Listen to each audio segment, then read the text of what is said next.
नाजरीन, आपको ताज़ा तरीन अपडेट से आगाह करते चले। पत्तों की में बारिश के बाद मौसम खुशगवार हो गया। मजीद तफसीलात से आगाह कर रहे हैं हमारे नुमाइंदे नासिर अली अनमोल। जी नासिर अली अनमोल, तफसीलात से आगाह कीजिएगा। जी हाँ, मैं मौसम के हवाले से आपको अपडेट करता चलूँ। पत्तों की और गिरदनुमा में मौसम काफ़ी खुशगवार हो चुका है।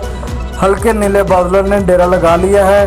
गर्मी का जोर टूट चुका है। बारिश ने सड़कों को, मौसम को और दरख्तों को काफ़ी खुशगवार बना दिया है। और पत्तों की मल्लावाला बाईपास पे पानी खड़े होने की वजह से दुकानदारों को, शहरियों को और ट्रैफिक को काफ़ी मुश्किलात का सामना करना पड़ रहा है। कैमरामैन मोहम्मद आसफ के साथ नासिर अली अनमोल, एरिया रिपोर्टर 29 न्यूज़ पत्तों की। नासिर अली अनमोल, आपका बहुत शुक्रिया।